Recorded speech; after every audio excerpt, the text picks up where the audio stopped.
what the hell is going on? What's really going on? We said, what the hell happened? You don't have to know what the hell is on it. They see what's going on. I don't know what's going on. What is going on? We must find out what is going on.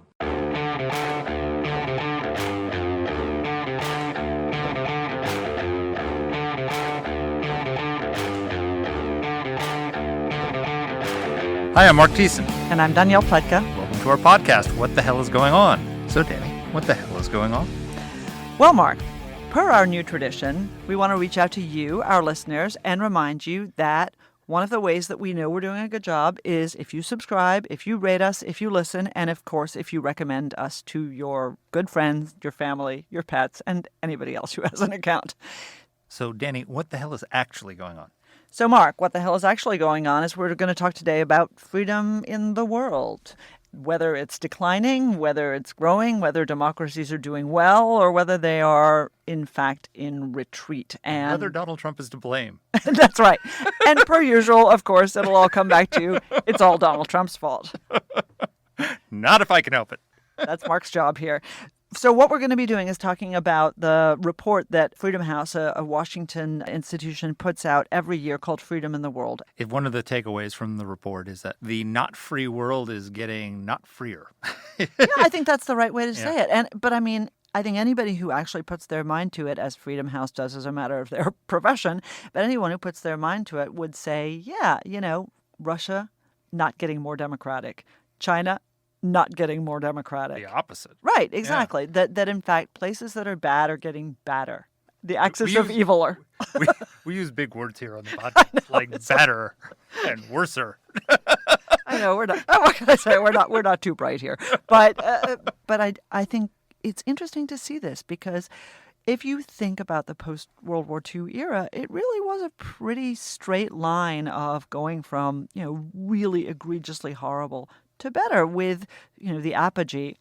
Excuse me, people. Mark, do you know what the word apogee means? You had to throw an apogee in there because you started batter and you had to make up for batter. The apogee, the pinnacle, was the fall of the Berlin Wall and the end of the Cold War. And I think a lot of us thought, Frank Fukuyama, first among us, the one who wrote just in the aftermath of the collapse of the Berlin Wall, wrote a now infamous book called The End of History, thought that, good news was going to break out all over and that this was a moment in which democracy would continue to expand and that authoritarianism would continue to retreat, especially without the Soviet Union as a sponsor. And the answer is, that's not right. What they find is countries that suffered setbacks in 2019 outnumber those making gains by nearly 2-1, marking the 14th consecutive year of a deterioration in global freedom. During this period, 25 of the world's 41 established democracies experienced net losses. What they do is they're measuring press freedom and political freedom, institutions. I get what they're trying to do. I think it has some flaws. I think it doesn't measure economic freedom. Heritage actually puts out a report on economic freedom. The Heritage Foundation, the Heritage think Foundation, here in Washington another with think us. tank. And I think they started that because they saw this as a deficit in the Freedom House report, and so they wanted to fill that gap so that we would take a look at both reports and have a more full picture. They're looking down in a very micro way at each of these countries at whether they're regressing, progressing versus a large overall trend. I think the overall trend in the world is without a doubt better. You have at least 2 or 3 times in this podcast quoted that great Brookings study, yes, which says that, basically if there was any time to be born in the world, coronavirus notwithstanding, that now is the time when people are richest, healthiest, most prosperous, most safe, most secure, most without war. Those are all great things. And that's because of the expansion of political freedom around the world. In 1989, there were just 51 democracies and 105 autocracies in the world. In 2018, there were 99 democracies and just 80 autocracies. And people living in democracies have nearly doubled from 2.3 billion to 4.1 billion. And that makes up more than half of the people in the world. And of those remaining in autocracy, 4 out of 5 live in China. The advance of economic freedom, the advance of prosperity, the fact that for the first time in 2018 in the history of mankind, there were more people who were middle class or rich than there were people who were poor or on the verge of abject poverty. The overall picture, when we go up 20,000 feet to look at it, and it's good to go down lower and look at the details and where things are working, but if you look at the overall picture, things are getting a lot better. But I think there are factors here that are a little bit, well, I'm going to use another big word just because you challenged me, that are a little bit more inchoate. So yes, It's absolutely true. And I think that this really underscores the comment you made up front, which is that you cannot assess people's freedom without understanding their economic freedom, because it's great to be able to elect your leader, but if you can't go out and start a business, if you can't expect accountability, if you can't hope to prosper and do better than your parents have done, then you're really not getting a full picture. But I also think that some of these metrics don't appreciate the new leverage that the modern era has given to bad guys. So even as you rightly say that rogue leaders, that the anti-democrats are more isolated than they ever were, that there are more people who are free.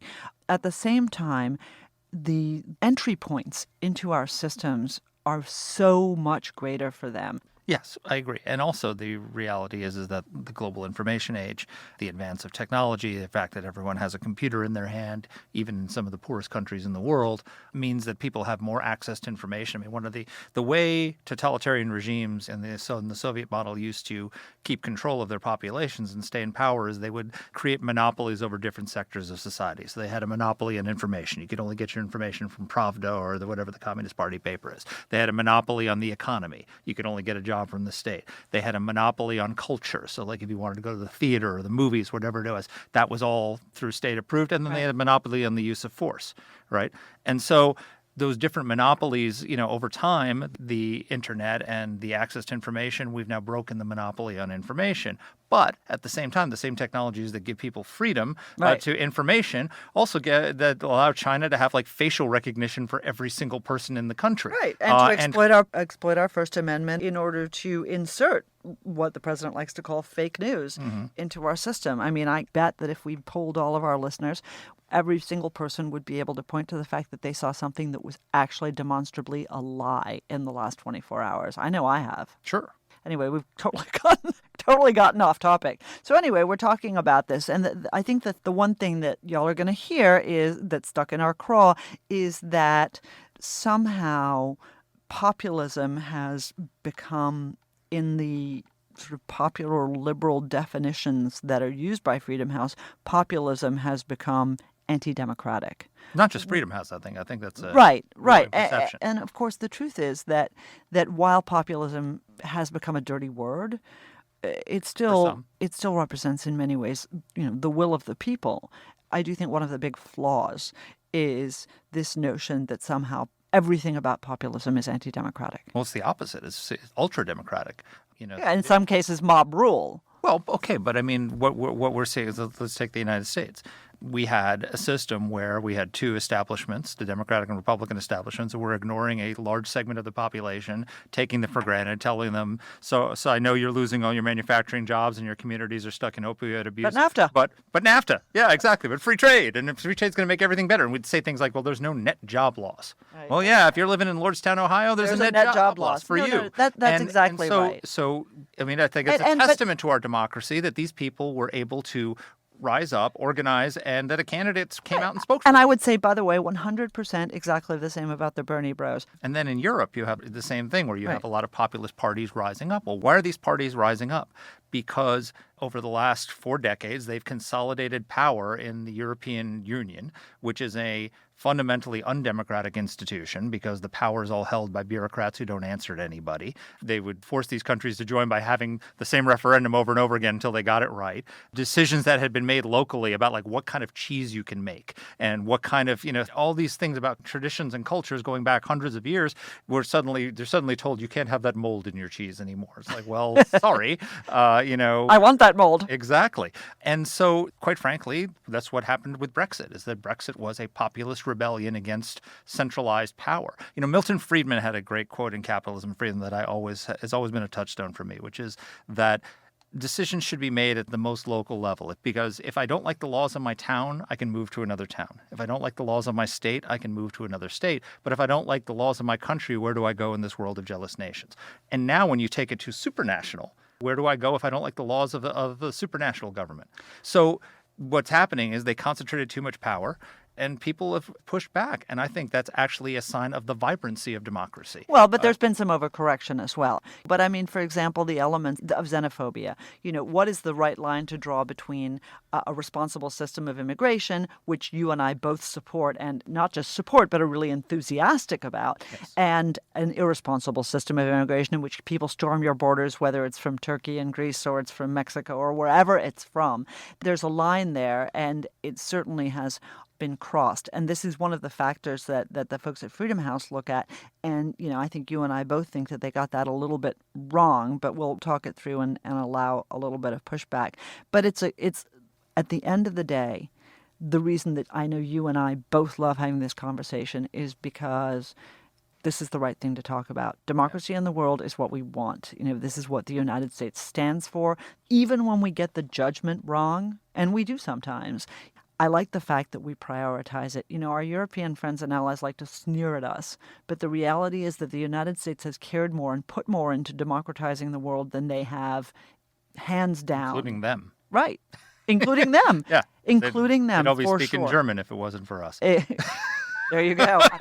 I've never heard that phrase before, Grandpa. Anyway, which brings us to our guest. Michael Abramowitz is the president of Freedom House. Before he joined Freedom House in February of 2017, he was the director of the U.S. Holocaust Memorial Museum's Levine Institute for Holocaust Education. And he actually led the museum's genocide prevention efforts and oversaw a lot of its public education programs, which were just terrific. I know that I saw a lot of them. Prior to that, he was the national editor and the White House correspondent for the Washington Post, but we won't hold that against him. It's a pleasure to have him here to talk about the Freedom in the World 2020 report. Here's our interview. So, Mike Abramowitz, welcome to the show. Thanks for having me. I really appreciate it. Well, we're really delighted, and we are eager to hear all about your annual report detailing freedom in the world. Tell us, start really simple, what is Freedom House? First of all, I'm really happy to be here with you guys and appreciate the opportunity to come talk about Freedom House, which is my favorite subject. Freedom House is an 80-year-old organization. We were founded in 1941. We were one of the only American organizations that was really about confronting the America First movement of the late 1930s and 40s. We were about trying to urge the United States to get into the war against fascism, and we had bipartisan support for that. And one of the cardinal elements of Freedom House is that we are both nonpartisan and we draw support from across the political aisle. We essentially do three things at Freedom House. One is we advocate for human rights and democracy with policymakers in the U.S. Congress, the executive branch, the UN, and other places. We support human rights defenders and activists around the world with various kinds of assistance and support in countries like Venezuela, Russia, other places. And then the thing that we're probably best known for is our annual survey of political rights and civil liberties. We've been doing this since the early 1970s.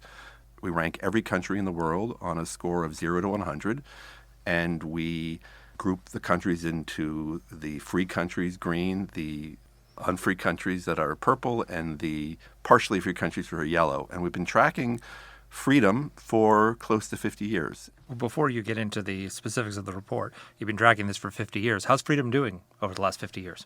It's a great question. The basic story of our reports over the last 50 years is very simple. For the first 30 or 35 years, freedom was doing very well.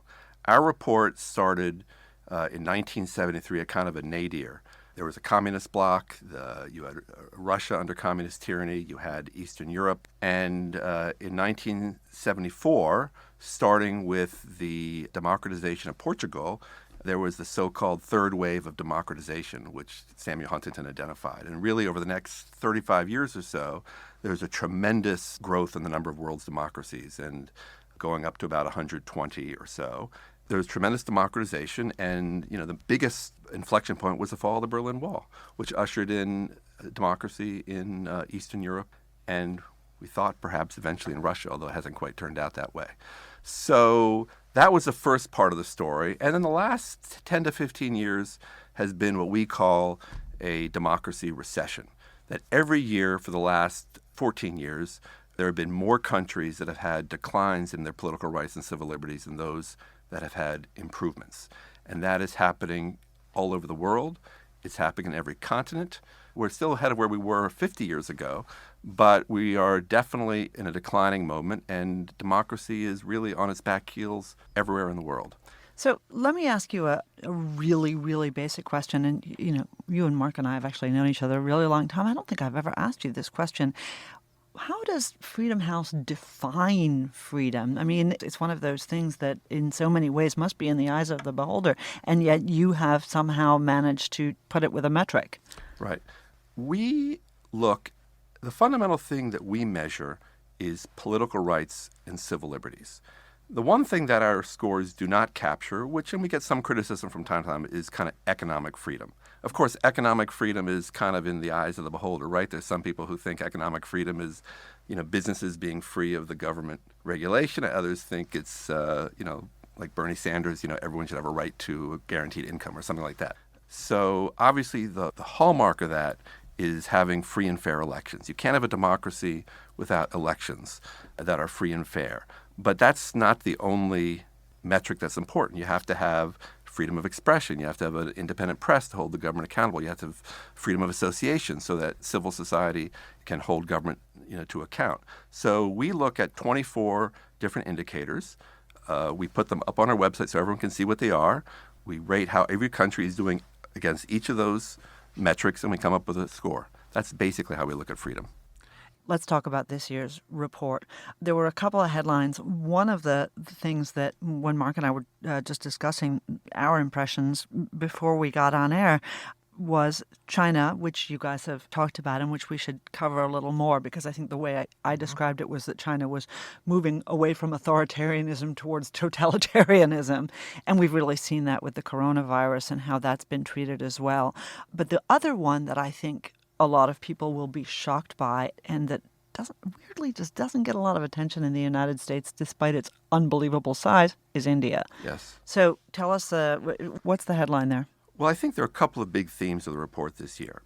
First of all, I think one theme that has not been quite captured in the report is that this is a year of hope in some ways. There were protests all over the world, 3 million people in Hong Kong, protests in Iraq and Iran, Lebanon, Bolivia.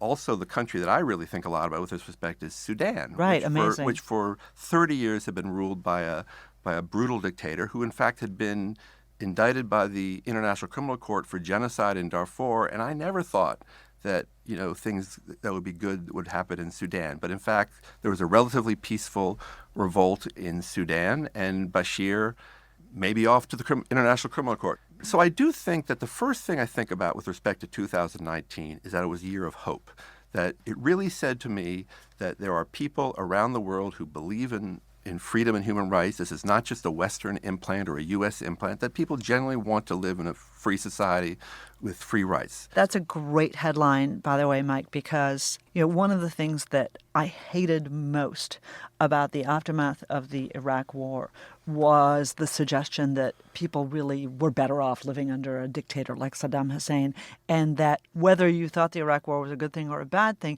that the liberation of 25 million people was probably a good thing. And now to see that after more than 500,000 people have been murdered in Syria, right? They stood up to the regime. So many have paid the ultimate price. And yet people are still willing to stand up to the self-same oppressors that are on the ground in Syria. Absolutely. And I think it's very dangerous for people to say that people don't want freedom, because people do want freedom. And I think, again, in the Chinese context, we're talking about China. You look at two countries there, both Hong Kong, 3 million people hit the streets to insist on freedom. And in fact, waving the American flag, some of them, and singing the Star-Spangled Banner, that's inspiring to me as an American. Also Taiwan. Taiwan 30 years ago was a dictatorship. People didn't think that democracy could take root in kind of an Asian context. It's now one of the most vibrant democracies in the world. And the Taiwanese, resisted a campaign of intimidation by Beijing to try to influence their election a few months ago.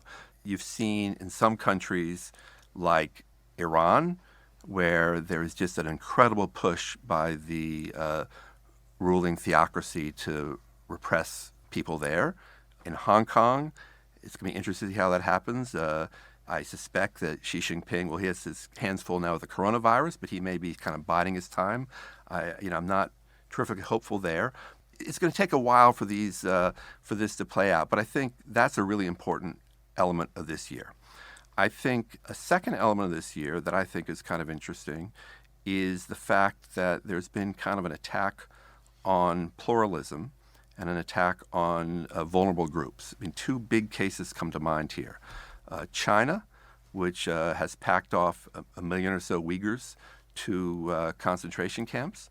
And sadly, to come back to your point, Dany, is India. India, the world's most populous democracy, still a free country in the green, according to Freedom House, but there have been a number of steps taken by the Modi government to attack Muslims. So that would be a second theme. And then I think the third theme, and again, India would be a case of this, is that we know that authoritarians, Russia, China, these countries are getting worse. But then you also have a situation in which established democracies also see their democratic norms and institutions, in our view, weakening. And it's an interesting stat, if I could give to you.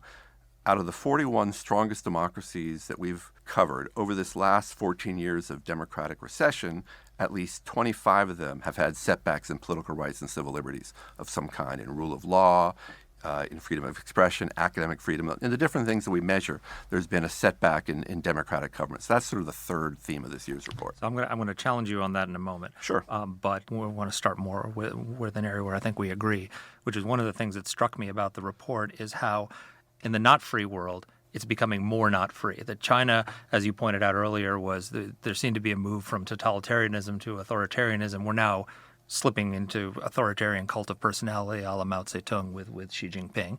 Russia is backsliding. Talk a little bit about how the not free world is going in the wrong direction, because that's a problem. Right. Well, the not free world is definitely going in the wrong direction. And I think the theme of the not free world is that they are also seeing it as in their interest to undermine democracies beyond their borders. That's been a theme in general that we've seen in Freedom House reports over the last couple of years, that countries like Russia and China are trying to provide the tools of repression to other countries. They're trying to undermine democratic norms and institutions in other countries. So think about the Russian interference in our election in 2016. They did that in Ukraine. They're doing that in other countries as well. Throughout Europe. So I think the belligerence of the authoritarian countries, I think, is a notable theme of this year's. And I think they really, I think Putin in particular, and Dany, you're a real expert on this, but it seems to me that Putin is... Mark, did you hear that? Well, you just said I was a real expert on something. Yeah. I think Mark is always questioning my knowledge and expertise. And now my question is. What I was going to say is that Putin has really positioned himself as an enemy of democracy, and he really sees, he wants to sow chaos, and I think, that's part of his foreign policy. I want to pull on that thread a little bit because, first of all, I think that's a very astute observation, and I think it's something that we ought to be paying more attention to. It's not just that they're trying to undermine democracy. It is that Russia and China and others are trying to actually besmirch the good name of democracy. So you actually have Chinese making the argument that democracy is actually a bad thing, in and of itself, unstable, unpredictable. I want to talk about America in a minute and your assessment of the United States. But before we do that, I want to go back to this, the backsliding within democracies. So one of the pieces of evidence you give for that is the rise of populist parties across Europe, right? In Austria, in Spain, Hungary, et cetera, et cetera.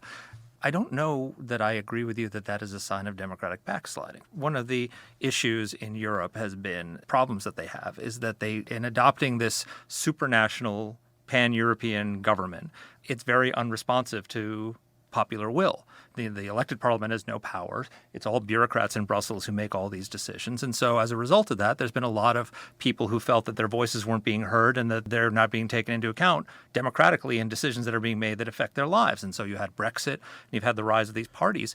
Isn't this a sign of the strength of democracy, that democracy is reasserting itself in the face of sort of this supranational bureaucracy? I would certainly agree with you, Mark, that populism per se is in some ways a sign of the dynamism of democracy. I would never say, at root, people have to have elections, and elections have consequences. And I think there are a variety of different reasons which you can talk about that populist politicians have come into power. And a lot of it has to do with the failure of kind of traditional parties to deliver economic growth in places. So I agree with you that there's some reason that populists have gotten stronger.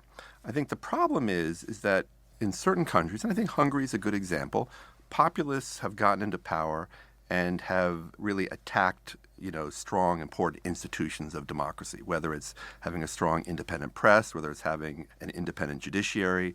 So it's not that I would never say, at Freedom House, we don't take a position on the policy preferences of politicians, but we do strongly defend the indicators and the principles that are embedded in the things that we measure. I guess I would push back a little bit in the sense that the examples that were all given were right-wing populists.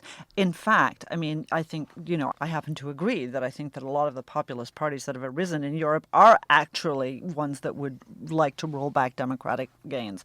Cinque Stelle in Italy, I think of as a particularly loathsome example.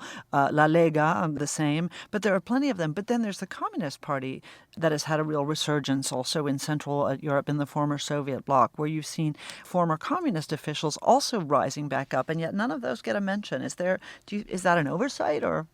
I think if you look at our reports over the years, we call out left-wing populists, like Venezuela. Venezuela we haven't talked about. That's one of the worst countries in the world in terms of the erosion of democratic standards. Right. There's just no debate about it. We are one of the strongest critics of Venezuela. We've been a strong critic of them for many years.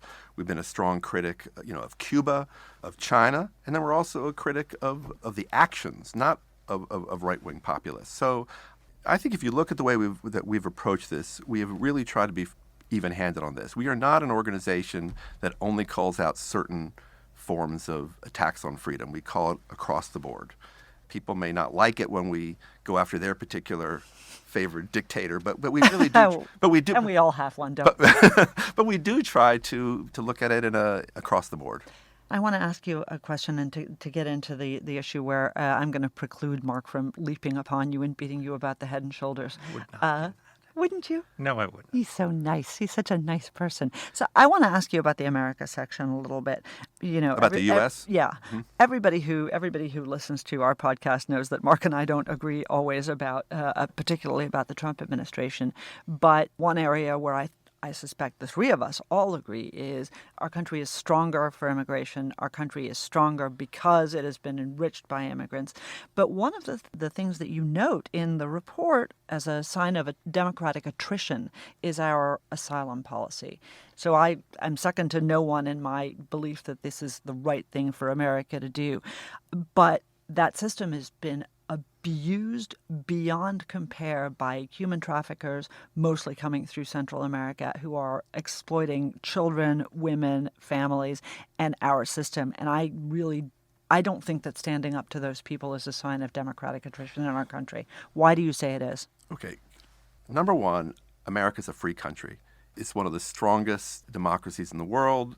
It has a robust free press. It has a robust rule of law tradition. There's just a lot that's strong from a democracy point of view in the United States. So I just think our critiques I'll get to, but I do think that's the context. We're not putting the United States next to some of these countries that we've been talking about. That's point number one. Point number two is that we have been concerned about declines in the U.S. for some time. And one thing that I think your listeners should know is that we're not rating a government. That's not what we're doing. We're looking at what we believe is the level of freedom that's experienced by people who live within a country or a territory. And so, we have downgraded the U.S. for things that happened under Bush, under Obama, under Trump. But we have been concerned about the general trajectory of things going in the wrong direction. And just on the immigration issue, Dany, that I would say is that it is obviously up to the President of the United States and the U.S. Congress to set the immigration levels and have the immigration policies that they think are appropriate. But they have to do it in respecting human rights and the rights of people. And that's where we think in that particular area, it's not the only thing, but that's why we knocked the United States down in the area of asylum. And by the way, we've knocked down other countries as well in that area. We're not like picking on the United States. Okay, but so let's go. I want to talked about. Mark wants his shot too. Okay. I'm not going to take a shot. I'm doing this. Go for it. You are going to be criticized from the right in this report for some of the examples that you've chosen, and I think justifiably. Dany raised the asylum issue. The fact is, the vast majority of the people who are applying for asylum on the southern border, their claims are found not to be, when objectively asserted, not actually to be proper asylum seekers. You've got a net number of people who are doing asylum claims, so other real refugees are getting screwed over because of this assault on the border. You cite the fact that the president redirected funds from the Defense Department to construct a wall on the southern border as a sign of backsliding. I'm sorry, I don't think that open borders are a necessary prerequisite for freedom. And then one other, you talk about how in the administration in the impeachment probe ordered current and former administration officials to defy congressional subpoenas and documents for testimony, and their action threatened an important component of American democracy, including congressional oversight of the executive branch and the fairness of the integrity of electoral competition. The President of the United States has a right to invoke executive privilege, and the Congress can then go and take him to the courts and adjudicate it. It's not a sign of democratic backsliding for the president to appeal to Article 3 of the judiciary. So why did you choose those as examples of democratic backsliding? It just opens you up to unnecessary criticism. This is an overview of, I think in general, I would urge your listeners to go to what you're quoting from is, and I'm not trying to evade your question, which I'll come to, but just, again, contextually, this is an overview essay. And we also have, for each country in the world, the United States included, we have an essay that looks at how the United States did against each one of the indicators that I mentioned earlier, the 24 different indicators. The fact of the matter is that for the last 2 years, the overall U.S. score has stayed the same. So we've not declined the United States. We're at number 86, is that? No. What We have a score of 86 out of 100. Yeah. And we are roughly like number 50. And, we're basically what's happened over the last 8 or 9 years, again, this predated Trump, is that we are lower than some of the peers to which we're often compared, whether it's Germany, Great Britain. But the fact of the matter is that, we always try to give some sense of what's going on here, but at the end of the day, we did not decline the United States. But I gotta say, just looking at the neighborhood that we're in, when we look at, how the United States matches up. By the way, the graphics in this are really helpful, where you look at, you sort of see who's clustered, who's declined the most. So I really commend the actual report to everybody, not just this conversation. You should go and read it. It's a real education, and even if you don't agree with some bits of it, it's still very well done. So we are at number 86. We are scored at 86, so not number 86. We're scored at 86, but Italy is at number 89. You guys can't see my face. Let me just say that as somebody who pays attention to Italian politics with some enjoyment, what the hell? We rank lower than Italy? I would encourage you and your listeners to go look at, we're very transparent about every one of the indicators, why we score countries. I mean, you can always have fun looking at specific countries, but the fact is we have a very rigorous and methodical process. We consult with hundreds of experts around the world. We really try hard to get it right. We do not willy-nilly make major changes in scores without real reasons for that. And we are very transparent about the reason that we score things the way they are. So I would encourage people to go look at the U.S. score in terms of some of these issues of asylum, and they'll explain why we do it that way. When I guess Mark and I first met you were a reporter at the Washington Post, but you then went to the Holocaust Museum. So you've really committed your life to these issues of openness and freedom, and did amazing work at the Holocaust Museum that, I, for one, was a huge fan of. If you had to sit back for a second and digest your report, and you had to pick a piece of counsel that you could give as a policy matter to the President of the United States, what would it be? Great question, Dany. So a couple things, just big picture things that I think about. I think that people do pay close attention to what happens in the United States. And the United States has outsized influence in the world because of who we are and our tradition. And, what happens in the United States, even if you say that we are still a strong democracy, but when politicians, I'm not going to point out to individuals, but when politicians, use words like enemy of the people. No one things specific. like that. No one specific. But by the way, last year we found with Freedom of the Net, which is another report we do, that almost 20 other countries had passed laws cracking down on press freedom and internet rights in the name of fighting quote unquote fake news. So I just think that I understand why things happen in a political context here, but people outside do pay attention to us. That's just one point that you got to, I think politicians of all kinds, need to watch their words with that respect, because I think people do pay attention to that. I think the second thing that I think is kind of interesting is that one of the major, I think, drivers of all this is corruption. And couldn't agree more. Really the looting of public coffers by politicians, both in authoritarian settings and in democracies. I think this is something that fuels erosion of confidence in public institutions. And I think it's often a leading indicator of where a country is going to be headed. I think, it's not a surprise that, when Russia actually in the mid-90s was a country that was partly free, it was not unfree. It was partly free, and we thought it could be moving, under Yeltsin into a more open situation. But, the oligarchs looted the country. Putin allowed them that, and I think that was a sign of worse to come in Russia. So I think paying attention to corruption is really important. I think it's a fact that both drives declining confidence in democracy and also is the Achilles heel for autocrats, right? Like Totally. These protests that we're talking about around the world, part of this is happening because autocrats are seen to be corrupt. I couldn't agree with you On- more. On the press side, you're right. I don't agree with the president using the phrase enemy of the people to describe the press. But on the other hand, the press has a responsibility not to publish fake news. And there's been a lot of bias in the press against Donald Trump. So, one of the things Eric Wemple has been doing right now is going back, and he's got a 12-part series now going back on all the people who promoted the Steele dossier as being something credible. And the media has just egg all over its face because they've reported this stuff as fact. They reported all these allegations against the president that he was a Russian agent and he was a traitor and he had done all these things as real news. And then the Mueller report comes out and there was no conspiracy. And so I get that the president shouldn't be calling the press the enemy of the people, but if we're going to have part of the measure of freedom in this country is responsible journalists who don't create openings for politicians to say those sorts of things. Isn't that a measure of our freedom, is the responsibility of the press to actually be objective? Well, I would put it a different way, Mark. First of all, I'm a former journalist for 25 years, and so I fiercely defend the rights of the journalists to report the facts. Let me come to bias in a second. I do think that one of the problems in our country is that I think the way things are supposed to work is that I do think, maybe this is a little bit Pollyannish, but I do think that the press plays an important role in a functioning democracy, that it is a check on official power.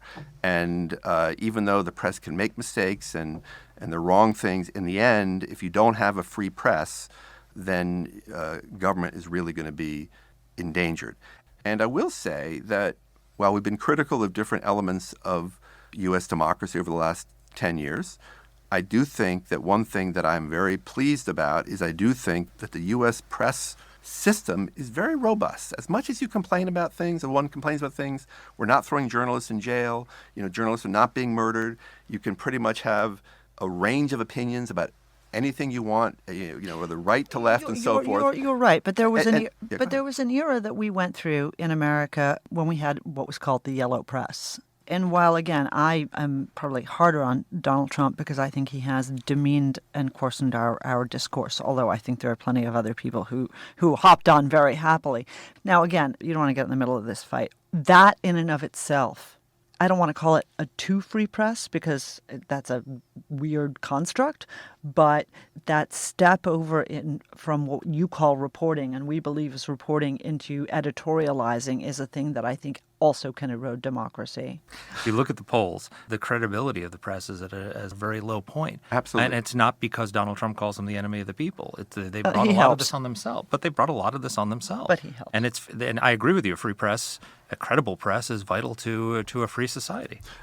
By the way, what everyone thinks about Donald Trump, these attacks on the press and the effort to kind of delegitimize the press as an authentic, this has been going on for quite some time. Going back, I always think this was a tactic of Newt Gingrich. I think of he really, and by the way, the good old days were not always the good old days for the press. There were a handful of major news outlets, and people couldn't break in outside those handful of, and so I think one good thing about the last 10 years is the proliferation of outlets and opportunities. But there is a sincere danger of fake news, not the kind of fake news the president talks about where news that he doesn't like is fake news, but there is fake news, there's authentic disinformation that's planted by people. There's, people putting false information out there. And I think one of the great challenges for democracy going forward is us being able to not infringe upon our First Amendment, which is so critical to the life of our country, but also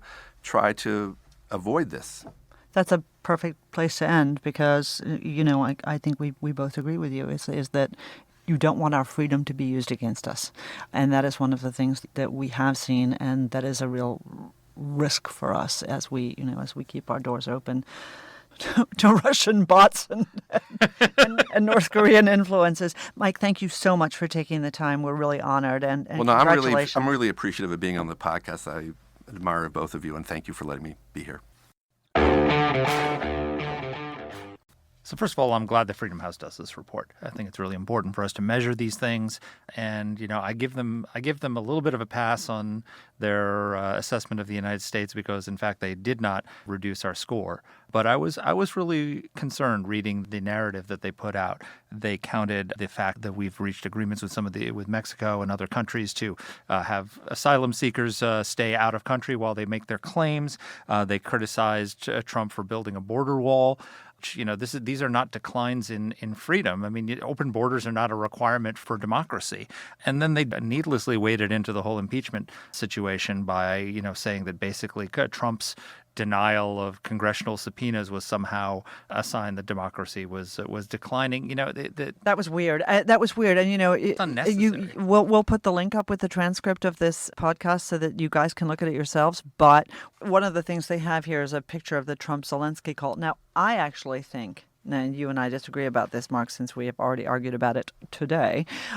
I think that the Trump-Zelensky call is, in fact, a predation against an attack on our democracy. I think that Trump shouldn't have done that. I think it was wrong. Again, you and I went back and forth on whether it was impeachable, and I think that was the question. We both agree it was wrong. Okay, so we agree. We agree it was wrong, and I also think I don't think it's right for the president of our democracy to behave in that way. On the other hand, for Freedom House to weigh in on the question of subpoenas and whether, an executive privilege just seems ridiculously sort of nitpicky and strange. And again, you guys are going to say, what do you mean it was a huge issue? No, what I mean is it's an internal issue that was being adjudicated according to our Constitution.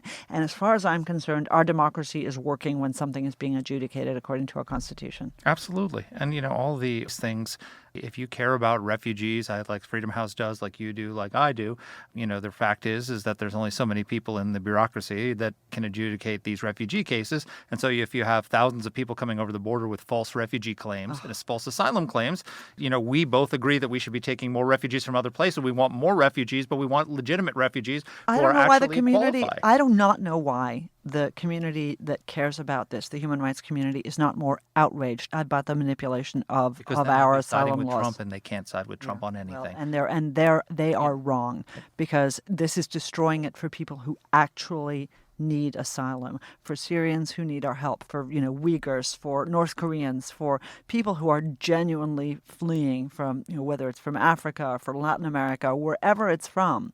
Those people are being crowded out by traffickers. It's disgusting. And so, no, I think that was a big misstep on their part. We didn't talk enough about India, and we're at the end, and I know this is not the first thing on everybody's mind, but, we talk a ton about China on this podcast. We talk a ton about China in our news. India as a country almost as large as China, 1.3 billion people. The decline in Indian democracy is real. Our colleague Sadhana Dume, who has a column in the Wall Street Journal, has written repeatedly about this, denying rights to Indian Muslims, suggesting that they are somehow lesser citizens. People need to remember that India is one of the largest Muslim countries in the world by virtue of being one of the largest countries in the world. To treat Muslims as if they're second-class citizens is, in fact, a reversal of India's truly secular democratic norms. Yeah. I mean, the overall, don't disagree with that at all. And look, the overall trend is pretty good. And I think we can close on this, is that they found of 195 countries assessed, 83 or 43% were rated free, and 63, 32% were rated partly free, and then 49, 25% were not free. So that's basically a 75% free or partly free versus a quarter that are not free. We've done worse in the past. Yeah, absolutely. But if you look at the course of history, that's pretty good. We should be careful to watch for backsliding and trends that are troubling. But overall, I stand by my earlier assessment on previous podcasts. If you had a choice of when to be born in all of the human history, from the swamp to reaching the stars, and you didn't choose now, you'd be insane. Well, I vote now. Until the coronavirus kills us all. Thank you for that erudite closing note, Mark.